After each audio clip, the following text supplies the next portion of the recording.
Why? It's Terrance Gangsta Williams, AKOG Giggity. I got a call by the big homie, Mel, and I was asked to remove his voice, talking because he realized he one of the ones that's under the old law, under the old code that you don't talk about the dead, let the dead be dead. Um, so it's a few people, that's downtown and uptown that feel that's that kind of way, and I have to respect that. You know, I don't know because I'm born and raised in New Orleans, uh, ran all through the city. I don't know where that came from, when that law came about, when that I don't. I guess this it's a new wave. I don't know because it's me, but because this be before my time, people always talked about the dead, but it's a lot of hating going on, But and it's not directed towards my big bro Mel. It's the people that's on the outside looking in, that's voicing their opinions that I'm speaking about. But you know, this been before my time. People have always talked about the dead because people leave comments talking about the dead. People talk about who did this, who did that. Uh, People still talk about Sam Scudder to the day he's deceased. You know what I'm saying? So, but I see it's a lot of hating. But at the end of the day, they can't stop me. They can't, you can't stop what God got for me. And y'all see I've been successful without anybody co-signing for me. I just been out here making my moves and doing what I do. And I'm going to keep doing what I do, because I like doing what I do. But, yeah, so that's why his voice is no longer on this um, recording on this video that I did. So, but I'm gonna keep them coming. I'm gonna highlight a few other G's around the city. You know, so like I said, at the end of the day, I respect Big Bro. Making that call, telling me take that down. So I had to take that down.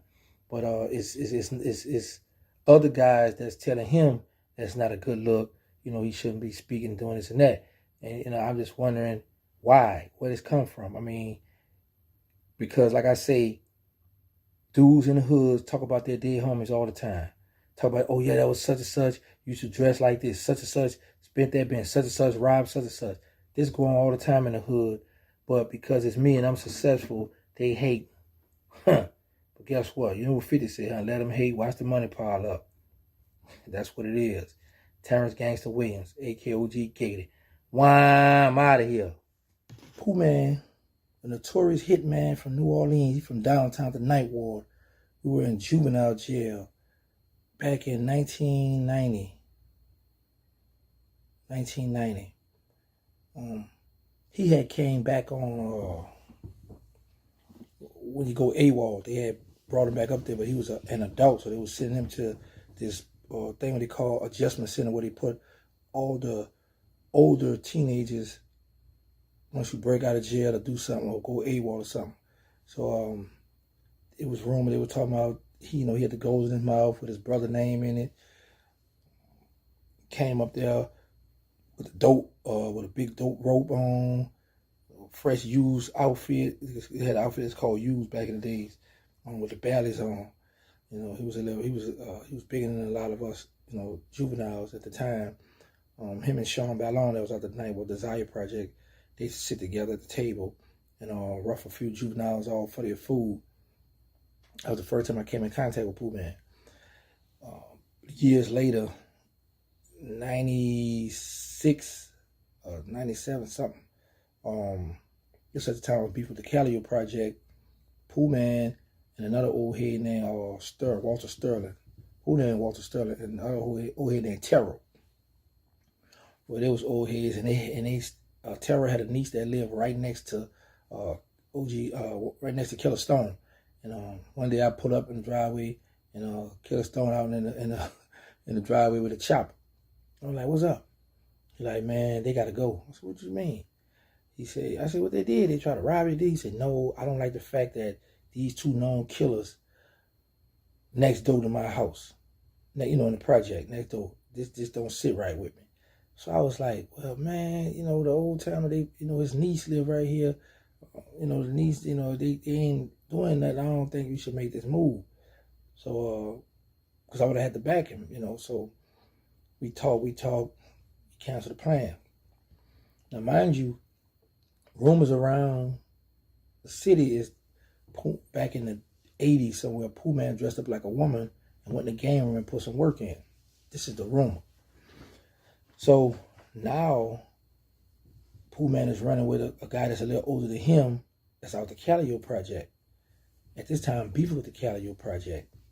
So one night, I know Pooman and Sterling, Terror had hit a lick, and they had a lot of heroin. So Killer Stone bought it off him, a wholesale. He showed it to us. Man, they got some good stuff here. Okay, we got to get some money off this. That same night, Pooman and I was on Magnolia Street out in the courtyard. We talk about it. I kind of like got a little distance, so I could watch his hand and watch him if I need to up. Because I know how cutthroat he was. So he was like, yeah, man, me and Terror, we be going back down to Calio. And the boy be asking what's going on with you, if they got money on your head. And then that light bulb, bing, it went off. When he said that, because one thing I know, me and Pooman not friends. We not cool at all. He just hanging back down the project with this old timer. And they man, listen, they ain't had no favoritism. Them two old timers there was gone. So I'm like, oh yeah. He said, man, if you want, man, I see how you back here on your grind, you doing your thing, man. You be chilling. If you want, man, I'll ride back there with you on. I'm like, boy, you think I'm that foolish? You think I'm about to get in the car with you and have my mind occupied on trying to get at my ops, and you hit my head? No, indeed. Boy, I done heard too many stories around the city how too many people got hit like that. I wasn't going to let them take me down like that. So you know what I politely told him? I said, nah, bro, I appreciate it, man, but you already had your beef. You already been through it already. It's our turn right now. I got this, dog. He was like, all right, that's what's up. But, man, if you need me, man, I'm here for you. Let me know. So I'm like, all right, that's cool. Now, years later, he go to the federal prison. A lot of people know he been in penitentiaries, been around. He come home with the same bull crap. Now there's a hit out on him. The boys at the 7 were following him.